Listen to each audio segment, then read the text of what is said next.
ನಮಸ್ಕಾರ. ಈ ದಿನದ ವಿಶೇಷ ವಿವರಣೆಗೆ ಸ್ವಾಗತ.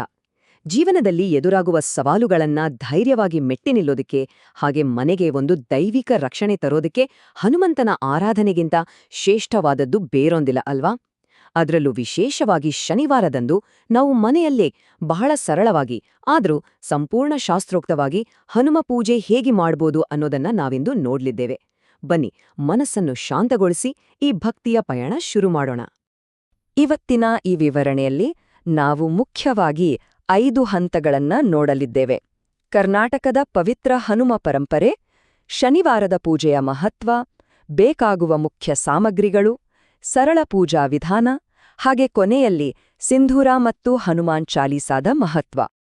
ಮೊದಲನೆಯದಾಗಿ ನಮ್ಮ ಕರ್ನಾಟಕದ ಪವಿತ್ರ ಹನುಮ ಪರಂಪರೆ.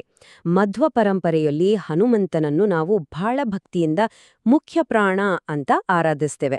ಮಂತ್ರಾಲಯದ ಶ್ರೀ ರಾಘವೇಂದ್ರ ಸ್ವಾಮಿಗಳಂತಹ ಮಹಾನ್ ಸಂತರು ಒಲಿಸಿಕೊಂಡ ಈ ಭಕ್ತಿಯ ಬೇರುಗಳನ್ನ ಹುಡುಕ್ತಾ ಹೋದ್ರೆ ನಾವು ನೇರವಾಗಿ ಪವಿತ್ರ ಹಂಪಿಗೆ ತಲುಪ್ತೇವೆ. ಇಲ್ಲಿ ಒಂದು ಅದ್ಭುತವಾದ ರೋಚಕ ಕಥೆ ಇದೆ ನೋಡಿ.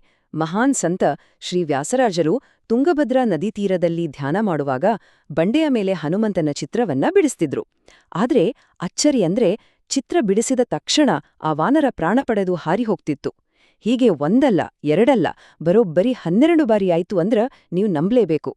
ಕೊನೆಗೆ ವ್ಯಾಸರಾಜರು ಒಂದು ಷಟ್ಕೋನ ಯಂತ್ರವನ್ನ ಬಿಡಿಸಿ ಅದ್ರೊಳಗೆ ಆ ಹನುಮಂತನನ್ನ ಭದ್ರವಾಗಿ ಬಂಧಿಸಿದ್ರು. ಇದೇ ಪ್ರಸಿದ್ಧವಾದ ಯಂತ್ರೋದ್ಧಾರಕ ಹನುಮ. ಆ ಉಗ್ರ ಹನುಮನಿಗೆ ತಂಪೆರೆಯಲು ನಮ್ಮ ಸಂಪ್ರದಾಯದಂತೆ ಬೆಣ್ಣೆ ಅಲಂಕಾರ ಮಾಡುವುದು ಇಂದಿಗೂ ಒಂದು ಶ್ರೇಷ್ಠ ಪದ್ಧತಿಯಾಗಿ ನಡೆದುಕೊಂಡು ಬಂದಿದೆ. ನಮಾಮಿ ದೂತಂ ರಾಮಸ್ಯ ಸುಖದಂ ಚ ಸುರದ್ರುಮಂ. ಈ ಸುಂದರವಾದ ಸಾಲುಗಳನ್ನ ನೀವು ಖಂಡಿತ ಕೇಳಿರಬಹುದು. ಶ್ರೀ ವ್ಯಾಸರಾಜರು ರಚಿಸಿದ ಯಂತ್ರೋದ್ಧಾರಕ ಹನುಮತ್ ಸ್ತೋತ್ರ ಇದು. ಶ್ರೀರಾಮನ ದೂತನಿಗೆ, ಇಷ್ಟಾರ್ಥಗಳನ್ನ ಈಡೇರಿಸುವ ಕಲ್ಪವೃಕ್ಷನಿಗೆ, ಶತ್ರುನಾಶಕನಿಗೆ ನನ್ನ ನಮಸ್ಕಾರಗಳು ಅನ್ನೋದು ಇದರ ಅರ್ಥ. ಈ ಶ್ಲೋಕವನ್ನ ಒಮ್ಮೆ ಪಠಿಸಿದ್ರೆ ಸಾಕು, ಮನಸ್ಸಿಗೆ ಎಲ್ಲಿಲ್ಲದ ಶಾಂತಿ ಸಿಗುತ್ತೆ. 2ನೇ ಹಂತಕ್ಕೆ ಬರೋಣ. ಶನಿವಾರದ ಹನುಮ ಪೂಜೆಯ ಮಹತ್ವ. ಸಾಮಾನ್ಯವಾಗಿ ಹನುಮಂತನನ್ನ ಯಾವ ದಿನ ಪೂಜಿಸಿದ್ರೂ ಒಳಿತೆ ಆಗತ್ತೆ. ಆದರೆ ಶನಿವಾರದ ಆರಾಧನೆಗೆ ಒಂದು ವಿಶೇಷವಾದ ಪೌರಾಣಿಕ ಹಿನ್ನೆಲೆಯಿದೆ. ರಾಮಾಯಣದ ಆ ಒಂದು ಪ್ರಮುಖ ಘಟನೆ ನಮಗೆಲ್ಲ ನೆನ್ಪಿರ್ಬೋದು. ಅಹಂಕಾರದಿಂದ ಮೆರೆಯುತ್ತಿದ್ದ ಲಂಕಾಪತಿ ರಾವಣ ನವಗ್ರಹಗಳನ್ನೇ ತನ್ನ ಸಿಂಹಾಸನದ ಮೆಟ್ಟಿಲುಗಳ ಬಳಿ ಬಂಧಿಸಿಟ್ಟಿದ್ದ. ಸೀತಾಮಾತೆಯನ್ನ ಹುಡುಕುತ್ತಾ ಲಂಕೆಗೆ ಬಂದ ಹನುಮಂತ ಅಲ್ಲಿ ಬಂಧನದಲ್ಲಿದ್ದ ಶನಿದೇವನ ಕೂಗನ್ನ ಕೇಳಿ ಆತನನ್ನ ಸೆರೆಯಿಂದ ಮುಕ್ತಗೊಳಿಸಿದ. ಹನುಮನ ಈ ಅಗಾಧವಾದ ಕರುಣೆ ಮತ್ತು ಶೌರ್ಯ ನೋಡಿ ಶನಿದೇವ ಒಂದು ವರ ಕೊಟ್ಟ. ಶನಿವಾರದಂದು ಹನುಮಂತನನ್ನ ಯಾರು ಭಕ್ತಿಯಿಂದ ಪೂಜಿಸ್ತಾರೋ ಅವರನ್ನ ನನ್ನ ವಕ್ರದೃಷ್ಟಿ ಎಂದಿಗೂ ಕಾಡುವುದಿಲ್ಲ ಅಂತ ಅಭಯ ನೀಡಿದ. ಇದು ಎಂಥ ಅದ್ಭುತ ವರದಾನ ಅಲ್ವಾ? ಹಾಗಾಗಿ ಒಂದು ವಿಷಯ ಸ್ಪಷ್ಟಪಡಿಸಿಕೊಳ್ಳಬೇಕು. ಶನಿವಾರದ ಪೂಜೆ ಕೇವಲ ಗ್ರಹದೋಷದ ಭಯದಿಂದ ಮಾಡೋದಲ್ಲ, ಬದಲಾಗಿ ಹನುಮಂತನ ಅಪಾರ ಶಕ್ತಿ, ದೈವಿಕ ಕೃಪೆ ಮತ್ತು ಧೈರ್ಯವನ್ನ ನಮ್ಮದಾಗಿಸಿಕೊಳ್ಳುವ ಒಂದು ಸುಂದರ ಅವಕಾಶ ಇದು. ಎಷ್ಟೇ ಕಠಿಣ ಗ್ರಹದೋಷಗಳಿದ್ರೂ ಹನುಮನ ಕೃಪೆಯ ಮುಂದೆ ಅವೆಲ್ಲ ಕರಗಿ ಹೋಗ್ತವೆ. 3ನೇ ವಿಭಾಗ, ಪೂಜೆಗೆ ಬೇಕಾಗುವ ಮುಖ್ಯ ಸಾಮಗ್ರಿಗಳು. ಈ ದೈವಿಕ ಹಿನ್ನೆಲೆ ತಿಳಿದ ನಂತರ ನಾವು ಮನೆಯಲ್ಲೇ ಬಹಳ ಸುಲಭವಾಗಿ ಈ ಪೂಜೆಯನ್ನ ಹೇಗೆ ಮಾಡಬಹುದು ಅಂತ ನೋಡೋಣ. ಇದಕ್ಕೆ ಬಹಳ ದೊಡ್ಡ ಮಟ್ಟದ ವಿಜೃಂಭಣೆ ಬೇಕಿಲ್ಲ. ನಮ್ಮ ಮನೆಯ ಪೂಜೆಗೆ ಕೆಲವು ಸರಳ ಸಾಮಗ್ರಿಗಳು ಸಾಕು. ಒಂದು ಸ್ವಚ್ಛವಾದ ಮಣೆ ಮೇಲೆ ಹಾಕಲು ಕೆಂಪು ವಸ್ತ್ರ, ಅದರ ಮೇಲೆ ಇಡಲು ಹನುಮಂತನ ವಿಗ್ರಹ ಅಥವಾ ನಿಂತಿರುವ ಭಂಗಿಯ ಫೋಟೋ. ದೀಪ ಹಚ್ಚೋದಕ್ಕೆ ಸಾಸ್ವೆ ಎಣ್ಣೆ ಅಥವಾ ಎಳ್ಳೆಣ್ಣೆ ಇದ್ರೆ ಬಹಳ ಶ್ರೇಷ್ಠ. ಹಾಗೆ ಹನುಮಂತನಿಗೆ ಅತ್ಯಂತ ಪ್ರಿಯವಾದ ಸಿಂಧೂರ, ಸ್ವಲ್ಪ ಕಪ್ಪು ಎಳ್ಳು ಮತ್ತು ತಾಜಾ ವೀಳ್ಯದೆಲೆಗಳನ್ನ ಸಿದ್ಧವಾಗಿ ಇಟ್ಕೊಳ್ಳಿ.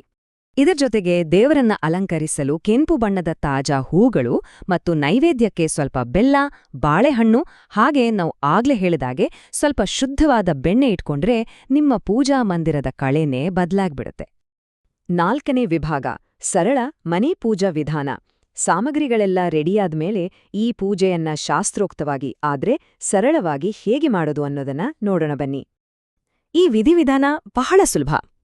ಮೊದಲಿಗೆ ಮುಂಜಾನೆ ಶುದ್ಧವಾಗಿ ಸ್ನಾನ ಮಾಡಿ ಶುಭ್ರವಾದ ಬಟ್ಟೆ ಧರಿಸಿ. ವಿಗ್ರಹವನ್ನ ಕೆಂಪು ವಸ್ತ್ರದ ಮೇಲೆ ಪ್ರತಿಷ್ಠಾಪಿಸಿ. ದೀಪ ಬೆಳಗಿ ದೇವರಿಗೆ ಸಿಂಧೂರ, ಎಲೆ ಮತ್ತು ಹೂವುಗಳನ್ನ ಅರ್ಪಿಸಿ. ಆಮೇಲೆ ಯಾವುದೇ ಗೊಂದಲವಿಲ್ಲದೆ ಸಂಪೂರ್ಣ ಏಕಾಗ್ರತೆಯಿಂದ ಮಂತ್ರಗಳನ್ನ ಜಪಿಸಿ. ಕೊನೆಯಲ್ಲಿ ಮಂಗಳಾರತಿ ಮಾಡಿ ಮನೆಯವರೆಲ್ಲ ಒಟ್ಟಿಗೆ ಕುಳಿತು ಪ್ರಸಾದ ಸ್ವೀಕರಿಸಿ. ಇಷ್ಟೇ ಸರಳ. ಆದ್ರೆ ಪೂಜೆಯ ಪಾವಿತ್ರತೆ ಕಾಪಾಡಿಕೊಳ್ಳಲು ಒಂದೆರಡು ಸಣ್ಣ ಆದ್ರೆ ಮುಖ್ಯವಾದ ನಿಯಮಗಳಿವೆ. ಮೊದಲನೆಯದು ಪೂರ್ಣ ಮಡಿ ಮತ್ತು ಸ್ವಚ್ಛತೆ. ಎರಡನೆಯದು ದೇವರಿಗೆ ನೈವೇದ್ಯ ಮಾಡುವ ಮೊದಲು ನಾವು ಪ್ರಸಾದವನ್ನ ರುಚಿ ನೋಡಬಾರದು. ಇನ್ನೊಂದು ಅತಿ ಮುಖ್ಯವಾದ ವಿಚಾರ ಅಂದ್ರೆ ತುಳಸಿ ದಳಗಳನ್ನ ಹಾಲು ಅಥವಾ ಮೊಸರಿನ ನೈವೇದ್ಯದ ಜೊತೆ ಯಾವತ್ತೂ ಬೆರೆಸಬಾರದು. ಇದನ್ನ ಖಂಡಿತ ನೆನ್ಪಿನಲ್ಲಿಟ್ಕೊಳ್ಳಿ. 5ನೇ ಹಾಗೂ ಕೊನೆಯ ವಿಭಾಗ, ಸಿಂಧೂರ ಮತ್ತು ಹನುಮಾನ್ ಚಾಲೀಸಾ. ಶನಿವಾರದ ಹನುಮ ಪೂಜೆಯ ಅತಿ ಶಕ್ತಿಯುತವಾದ ಘಟ್ಟ ಅಂದ್ರೆ ಇದೆ. ಆಂಜನೇಯನಿಗೆ ಸಿಂಧೂರ ಅರ್ಪಿಸೋದ್ರ ಹಿಂದೆ ಭಕ್ತಿಯಿಂದ ತುಂಬಿದ ಒಂದು ಸುಂದರ ಕಥೆ ಇದೆ ಗೊತ್ತಾ? ಒಮ್ಮೆ ಸೀತಾಮಾತೆ ತನ್ನ ಹಣೆಗೆ ಸಿಂಧೂರ ಇಟ್ಕೊಳ್ಳೋದನ್ನ ನೋಡಿ ಹನುಮಂತ ಕಾರಣ ಕೇಳ್ತಾನೆ. ಇದರಿಂದ ಶ್ರೀರಾಮನ ಆಯುಸ್ಸು ಹೆಚ್ಚಾಗತ್ತೆ ಅಂತ ಸೀತೆ ಹೇಳಿದಾಗ ಈ ಪರಮ ಭಕ್ತ ತಡಮಾಡದೆ ತನ್ನ ಇಡೀ ದೇಹಕ್ಕೆ ಸಿಂಧೂರ ಬಳತ್ಕೊಂಡು ಬಂದ್ಬಿಡ್ತಾನೆ. ಎಂಥ ನಿಷ್ಕಲ್ಮಶ ಭಕ್ತಿ ಅಲ್ವಾ? ಹಾಗಾಗಿ ಸಿಂಧೂರ ಅರ್ಪಿಸುವುದಂದ್ರೆ ಹನುಮಂತನ ಆ ಅನನ್ಯವಾದ ರಾಮಭಕ್ತಿಯನ್ನ ಸ್ಮರಿಸಿದಂತೆ. ಇದು ನಮ್ಮ ಮನಸ್ಸಿನ ಆತಂಕಗಳನ್ನೆಲ್ಲ ದೂರ ಮಾಡುತ್ತೆ. ಪೂಜೆಯ ನಂತರ ಮಾನಸಿಕವಾಗಿ ಭಗವಂತನೊಡನೆ ಬೆಸೆಯಲು ಹನುಮಾನ್ ಚಾಲೀಸಾವನ್ನ ಶ್ರದ್ಧೆಯಿಂದ ಪಠಿಸಿ. ತುಳಸಿದಾಸರು ರಚಿಸಿರುವ ಈ 40 ಸಾಲುಗಳು ನಿಜಕ್ಕೂ ಅದ್ಭುತವಾದ ಧೈರ್ಯ ಮತ್ತು ಜ್ಞಾನವನ್ನ ತುಂಬುತ್ತವೆ. ಒಂದು ವೇಳೆ ನಿಮ್ಮ ದೈನಂದಿನ ಓಡಾಟದಲ್ಲಿ ಸಮಯದ ಅಭಾವ ಇದ್ರೆ ಚಿಂತೆ ಬೇಡ. ಕೇವಲ ಓಂ ಹಂ ಹನುಮತೆ ನಮಃ ಅನ್ನೋ ಮೂಲ ಮಂತ್ರವನ್ನ 11 ಅಥವಾ 21 ಬಾರಿ ಜಪಿಸಿದ್ರೂ ಸಾಕು. ಭಕ್ತಿಯ ಶಕ್ತಿ ಮಾತ್ರ ಅದೇ ಮಟ್ಟದಲ್ಲಿರುತ್ತೆ. ನೋಡಿ, ಪ್ರತಿ ಶನಿವಾರ ಈ ಅಭ್ಯಾಸವನ್ನ ನಿರಂತರವಾಗಿ ಮಾಡಿಕೊಂಡು ಬಂದ್ರೆ ನಮ್ಮೊಳಗೆ ಒಂದು ಅದೃಶ್ಯವಾದ ಬಲಶಾಲಿ ಕೋಟೆ ನಿರ್ಮಾಣವಾದಂತೆ ಭಾಸವಾಗುತ್ತೆ. ಹೊರಗಿನ ಯಾವುದೇ ನಕಾರಾತ್ಮಕ ಶಕ್ತಿಗಳು ಮನೆಯೊಳಗೆ ಪ್ರವೇಶಿಸದಂತೆ ಇದು ತಡೆಯುತ್ತೆ. ಜೊತೆಗೆ ಆ ಮಹಾನ್ ರಾಮಭಕ್ತನ ನಿರ್ಭೀತ ಗುಣಗಳು ನಮ್ಮ ವ್ಯಕ್ತಿತ್ವದಲ್ಲೂ ಮೂಡಲು ಶುರುವಾಗ್ತವೆ. ಓಂ ಹಂ ಹನುಮತೆ ನಮಃ. ಯೋಚಿಸಿ ನೋಡಿ, ಪ್ರತಿ ಶನಿವಾರ ಮುಂಜಾನೆ ಸ್ವಲ್ಪ ಹೊತ್ತು ಪ್ರಶಾಂತವಾದ ವಾತಾವರಣದಲ್ಲಿ ಭಗವಂತನ ಜೊತೆ ಈ ರೀತಿಯಾದ ಸರಳ ಸಂಪರ್ಕವನ್ನ ಏರ್ಪಡಿಸಿಕೊಳ್ಳೋದ್ರಿಂದ ನಮ್ಮ ಬದುಕಿನಲ್ಲಿ ಎಂಥ ಅದ್ಭುತವಾದ ಶಾಂತಿ ಮತ್ತು ಅಚಲವಾದ ಶಕ್ತಿ ಅಡಲಬಹುದು ಅಲ್ವಾ? ಭಗವಾನ್ ಆಂಜನೇಯ ಸ್ವಾಮಿ ನಮ್ಮೆಲ್ಲರಿಗೂ ಆ ಶಕ್ತಿ, ಧೈರ್ಯ ಮತ್ತು ರಕ್ಷಣೆಯನ್ನ ಕರುಣಿಸಲಿ. ಇವತ್ತಿನ ಈ ವಿವರಣೆಯನ್ನ ವೀಕ್ಷಿಸಿದ್ದಕ್ಕೆ ಧನ್ಯವಾದಗಳು.